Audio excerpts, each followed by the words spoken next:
Jarvis, you there? At your service, sir. Gauge heads-up display. Check. Four-door preferences from home interface. Will do, sir. Yeah, let's go into the crypto. So how did you hear about cryptocurrency and what are your thoughts about it? Okay, so Mr. Cameraman, cryptocurrency. The thing about the cryptocurrency world is, like, for me, it's fascinating because it's about money. What do I mean by that? Money is a fundamental thing that many people don't understand regardless.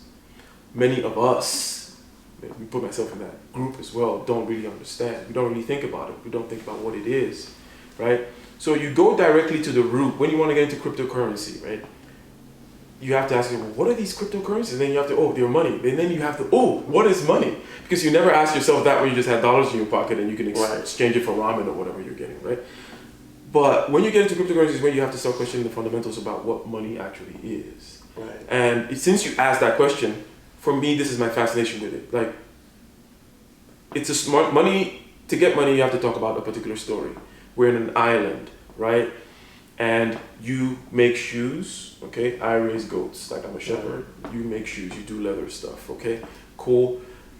Money arises from the double coincidence of wants, which is the chances that I need your leather, but you also need my sheep. Right. In other words, we can do barter. That's the double coincidence of wants, which is very rare that it occurs, okay? So, I want your shoes. You don't need my sheep. How do I get your shoes without giving you sheep? Oh, there's this thing called cell phone minutes. Let's imagine in this imaginary land where you're a shoe guy and I'm a shepherd. We also use cell phone, right? Everybody uses cell phone minutes. How many cell phone minutes for your shoes? Right? Oh, my shoes are worth 50 cell phone units. We can pass on 50 cell phone units. 50 cell phone minutes becomes our money. Right. Or it's gold or it's salt. But it has a characteristic, which is everybody we can denominate other commodities with it. So it is a good to begin with, a commodity, right, whatever. Right. Commodity is kind of a special kind of good, but it's a good to begin with, but it can be easily, everything else can be denominated with it, just like I can say salt or cell phone minutes, right? We all use cell phone minutes. And then it is scarce. It's not like you could just go in your backyard and dig up cell phone minutes. There's a god called AT&T, and he bestows upon those who are worthy cell phone minutes, or whatever, or just like gold that comes out from the stars or whatever, or that kind of a thing, or salt or whatever. So that's the idea. You got shoes, I got goats, I come to you, how do we do this thing, whatever. We all use cell phone minutes, so now we trade everything as denominated by cell phone units. So the point is, how do you take that concept from the physical world where we have because conservation of matter is what makes it scarce, right? It cannot be created or destroyed, or that kind of thing. So you cannot just go create gold unless you're trying to form a star and do that and whatever, right? So how do you take that concept into the digital space, okay? How do we actually take this conservation of matter, this scarcity, in other words, of this particular good, in which we have to use as money? And the reason why we want to go into digital space is, why not? All information has gone in there right now, right? Right. The banking system and so on and so forth is using that space. So it's like, why would you want to keep on doing the majority of your communication through paper rather than going into the internet space? Right. But the point is, how do you port money in there? How do you port conservation of mass, conservation of whatever? How do you create a new good that everyone can kind of agree on, that is as valuable and as ubiquitously valuable as cell phone minutes or the gold that we use or whatever, and also has this conservation property? And that's where the blockchain comes in, right? The blockchain is that concept, mathematically, programmatically, whereby the ledger can be checked and is decentralized, and that then creates this kind of artificial layer of conservation of something where it's like, because otherwise, if I have an MP3 and I send it to you, I still have the MP3, right? Exactly. So how do we know that in the digital space? The blockchain helps us know that. Right. That's fascinating. If we're moving into this digital space more and more, then it makes sense that there is a bet to be made as far as the currency that will come in and dominate that is actually decentralized, not owned by a federal government, and has this explicit and transparent monetary policy in the sense that it gets produced this much, blah, blah, blah, and there's a halving every 4 years, and there will only be 21 million. I'm just talking about Bitcoin now, right? There will only be 21 million after it's all done. That kind of clear, straight up monetary policy, plus the blockchain that ports the. You get what I'm saying, right? Yeah. So all that is for me is fascinating. So I'm making a debt into that, and that's why I kind of started by buying Bitcoin and then Ethereum as well, and I do some other stuff looking at decentral finance, right? But that's a very long-winded answer to your question. So like, how does one get started in cryptocurrency? I mean, because for me, initially, that was probably the most difficult thing. I mean, how do you suggest one get started if they're interested? Hey, the information is out there. I mean, it's Google. By Google, I mean YouTube, right? That's at least for me. All the stuff I talked about, like money, the story of money, how do you port these qualities of money into the digital arena, blah, blah, blah, right? You can get all that information. And then you may be able to understand the challenges of fiat currency and also central banks, so on and so forth, right? And then ultimately, the visceral feeling, though, is about you saving your value of any kind, right? Okay. Your pot of gold, right? If you literally have a pot of gold, you know you're saving your value. But you hold a currency, anything can happen, right? And where is the real value? So Bitcoin is doing this digital pot of gold, right? I would say that first and foremost, you need to be interested in that, right? Saving your value. And then we're talking about value. Then you need to, then all of a sudden, focus is like, well, I need to get a pot of gold in order to save a pot of gold, right? Okay. So, and I hate to keep bringing it to this thing about like, go get your shit. Right. But it always goes to that first. Get your shit and then keep your shit. Keep your shit protected from the federal banks of whomever. At least bet a particular aspect. And I'm going down to the practical answers of your question. Whatever it is you have at this point, though, you want to look, generally speaking, 5% or less of what you got to bet within the crypto space. How do you get started? I would say put money in. Right. Because when you put money in, you're going to put attention in. Right. You know what I mean? And that's the only way you're really going to learn. Because if you try to play trade or just read stuff all the time, you're actually not going to, you don't have skin in the game. So the way you learn is take something you can afford to lose. And by 5%, I mean like your whole entire crypto play should start with 5%. I'm not saying just go ahead and put 5% right now of your whatever your net worth or whatever you got liquid. But a tiny portion of that 5%, buy some Bitcoin and then watch it, right? Yeah. And then as you watch it, you'll learn about it. And then you'll get pulled into Ethereum, decentralized finance, other things. It just go along. That's the way to start, I would say. Why do you think not a lot of Americans are aware of it yet? Is it because of the adaptability or scalability, or what do you think that is? So, was I getting a drink, by the way? I pulled that one. Oh, okay. Oh. Thank you. Okay.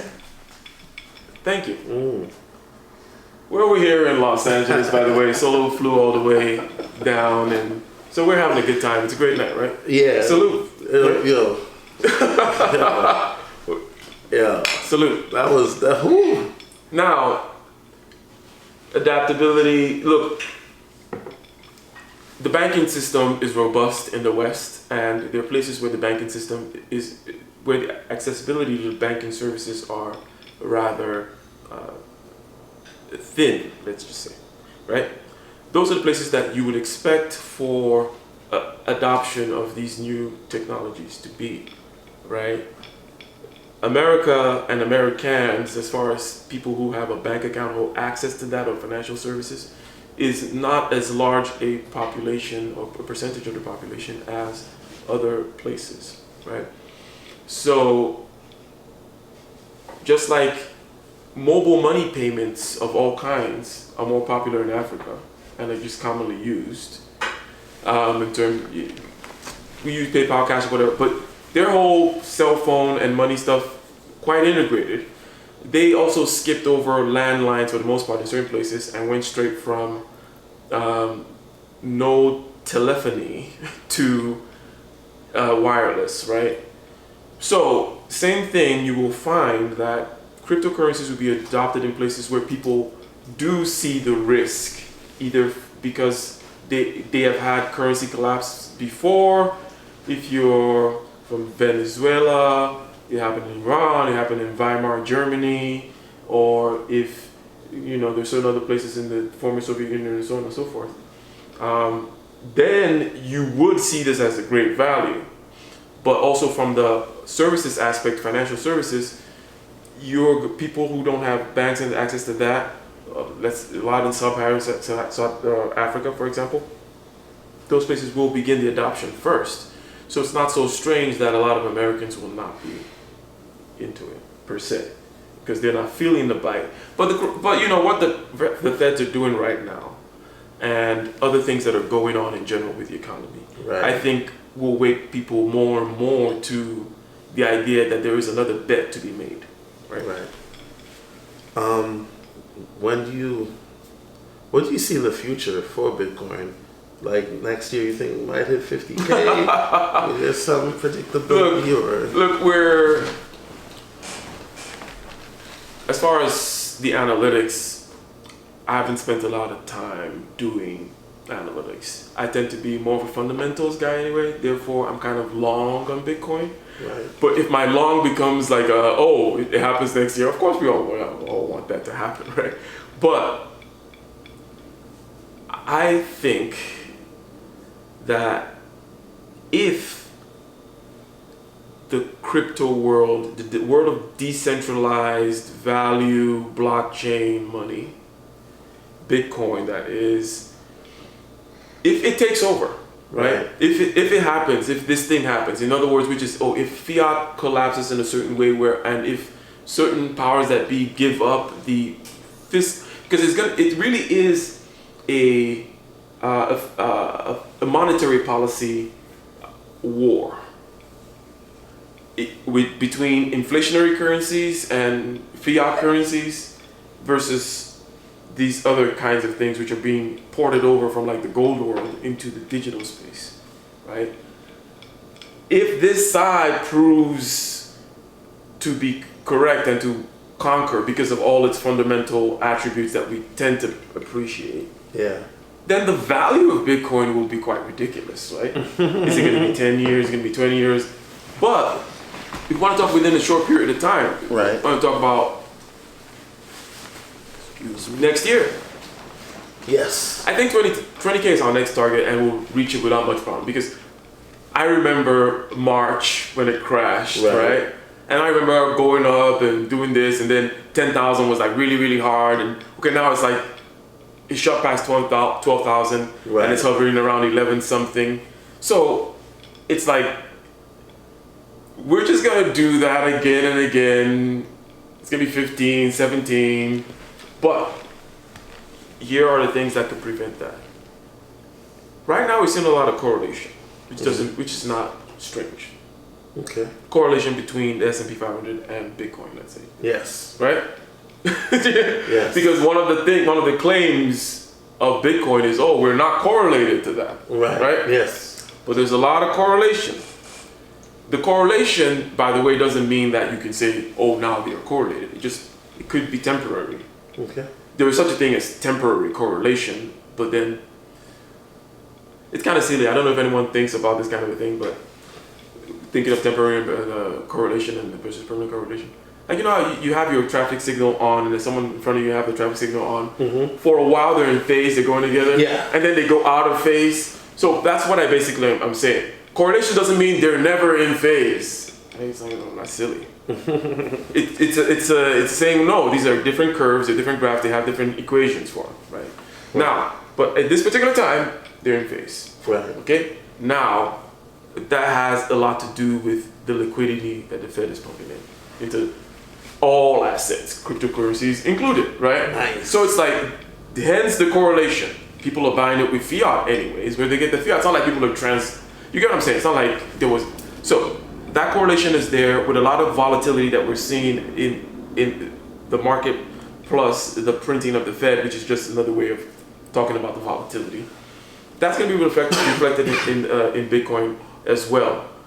If the correlation continues and goes too far, however, and what is too far? Blah blah blah. Yes, I'm waxing poetic.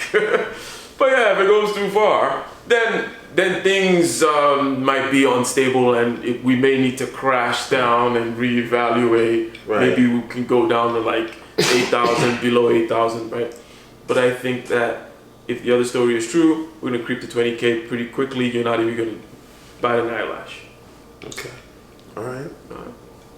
Now, are you into any decentralized finance coins like Cosmos or I know you talk about XRP a lot. What's your XRP? What's the story behind XRP for you? I mean, it's very basic. I put in when it was 14 cents, and you know, it's big. I mean, it's like basically you've made up like 20x at this point, right? I mean, I cannot confirm nor deny. You feel me? But what I can say is this. You know, if you look at XRP, right? They just got the MoneyGram deal, and even though some consider them centralized, a lot of people are gonna need something that they'll be able to use. By needing something, I mean something that is user friendly, right? That helps with the adaptability, and that's where XRP comes in. That's gonna be. So it's more like it's something that can be used by your bank, and so it's a DeFi thing, right? Decentralized finance thing, right? Is it kind of in the Ethereum blockchain? Does it play with Ethereum at all, or? Yeah, I believe so. Okay. But don't quote me on that. All right. So, because that's something that I'm now starting to get into. If we were to start from the question about how do you get into Bitcoin, I was like, well, you gotta really be interested in listening about money. Then, now you're focused on money. Get money, right? Good. But while I'm getting money, there's 5% that I can play with. Take a tiny piece of it, go into this other bet. Therefore, you start to learn about it. And then there is the whole internet aspect, which is Ethereum, decentralized finance. Right. Because Bitcoin is just the gold, right? Right. Then this other stuff is more like the, as I said, internet, the connectivity, the loans and the interests, the institutions and the contracts, the smart contracts, like things like that. I don't know as much about that one, but I know that those are the ones where you have a lot of opportunity to make a lot of X's, right? Hundreds of percent on your money, versus Bitcoin, which is more of an established thing, or even Ethereum, which is more established, right? So the gambler, better side of us, we go into that DeFi, we're like, oh, look at that, that's still at 14 cents now. XRP is like what, like $3 right now? No, I don't. You don't even check. You don't check your XRP funds. You know, it's No, it's not actually. It's still like pennies. Yeah, it's still pennies. My bad. It's still 20 cents or something. Yeah. But I got into Cosmos and XRP and something. I'm just putting a little bit of that because it's like if there's you can take a tiny bit of your savings that you can just be like, you know what, I'm gonna convert some coffee to XRPs. Right. I'm gonna drink it anyways, right? So if XRPs all go to shit, right, fine, right? But if it doesn't and it multiplies, I'm doing a lot better than the coffees that I afflicted. Right. Maybe you go from 2 coffees to 1 coffee. The reason I put it in the coffee sense is because I'm not doing the Dave Ramsey thing of, you need to cut out. You're never going to save your way to being a millionaire. Right. Savings is not how it happens. Right.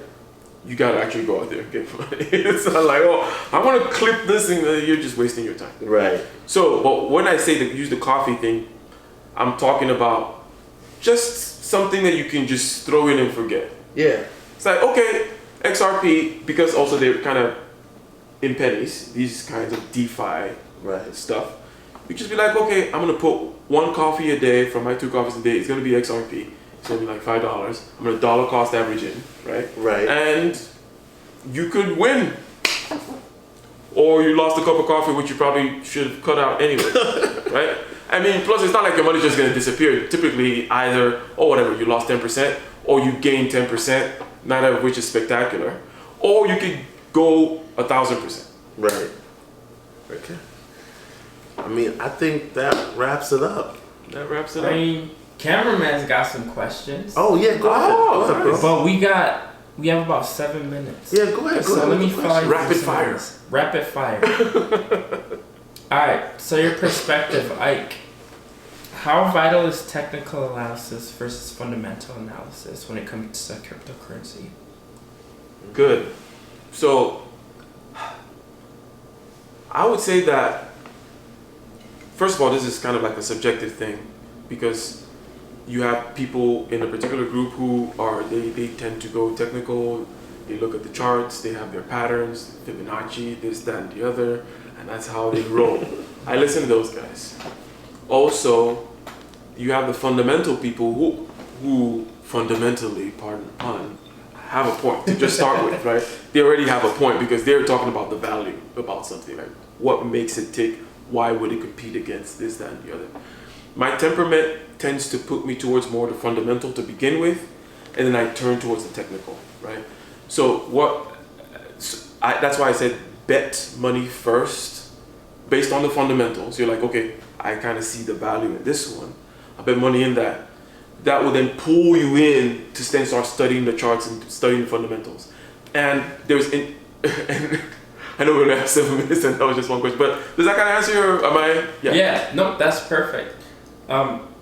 It essentially sounds like another way of saying it depends on what timeline you're looking at, right?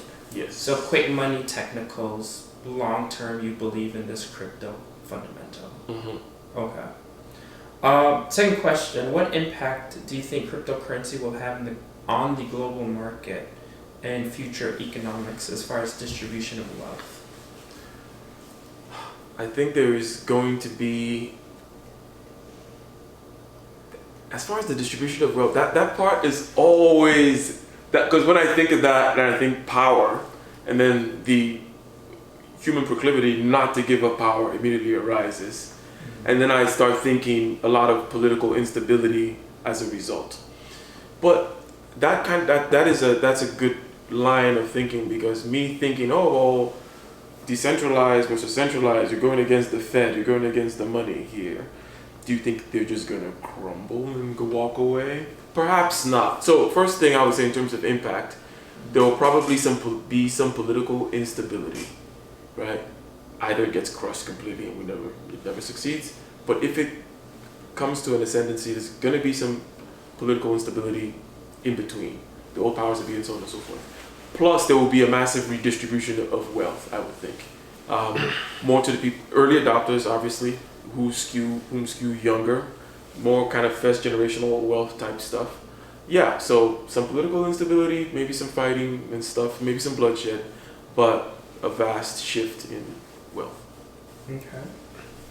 So do you think like everyone has ability to gain or get in on that wealth distribution once it does happen?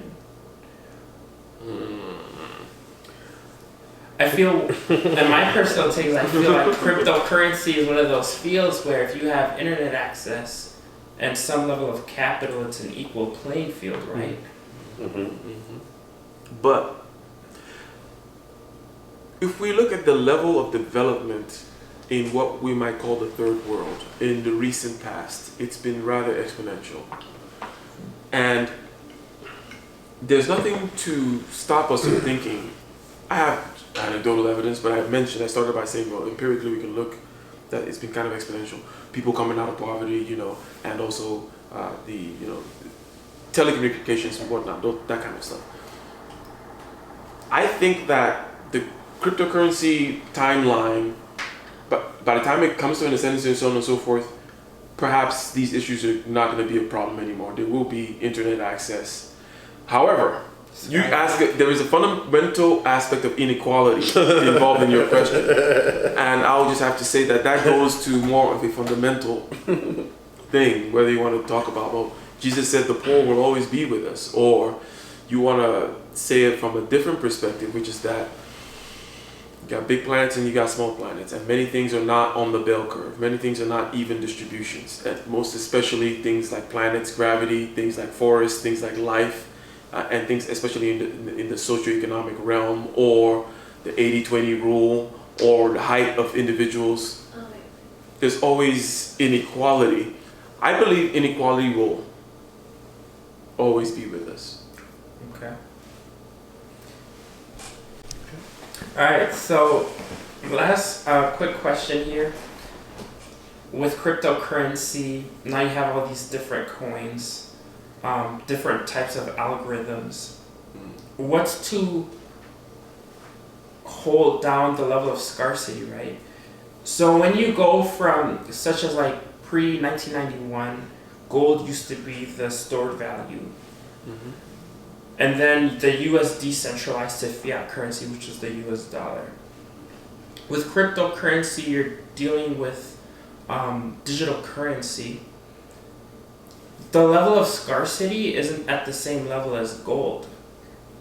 So how does one go about regulating that level of scarcity? Because that's what inherently provides value. Mm-hmm. You can clone the Bitcoin algorithm and put out more Bitcoins in the market, Mm-hmm. and then leave it up for others to mine it. So my question then becomes, who manages that and how does it get managed? And is it going to be the next possible fiat currency? Let me start from the managed aspect. Because there were so many things in there that you said that I wanted to chase down into. But let's just start from the management and talk about decentralization in general. And the idea that perhaps it need not be managed will be the idea. There are a lot of incentives, if you want to talk about just from a security perspective, to hack the Bitcoin blockchain. Right? I mean, obviously there are a lot of incentives to do that. Right. So that's right. almost like a nice little check to see, well, it's still going. No one has succeeded in doing that. From a value perspective, yes, you could have 1,000 other shit coins, as they call them. Yeah. But they're not worth $11,000 a coin right now. Okay, so again, we're just talking decentralization in terms of, look, I believe as a libertarian, okay. I tend to believe in decentralization. And when I say libertarian, I'm talking temperamental thing. I'm not saying that it is some kind of mathematical truth.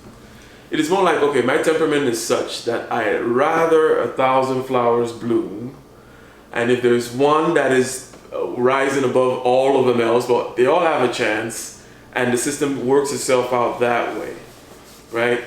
So that's the idea, though. It's rather fundamentalist. It's rather maximalist, as some people call it, like your Bitcoin maximalist or something like that. But fundamentally, I believe that things that are not managed are more robust, but they're less efficient. Life is about trade-offs. You have to trade off robustness for efficiency. For example, the Chinese economy, very efficient because it's centralized and boom, you get it done. He decided, he executed, it's done.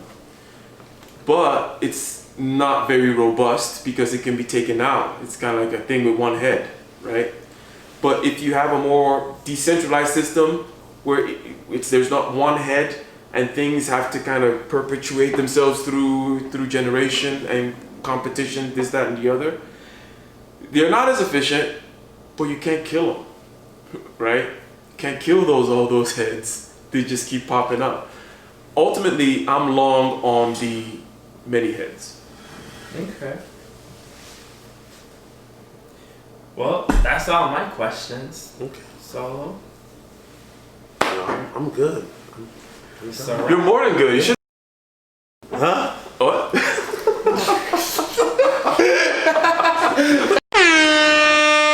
Dom the Monko.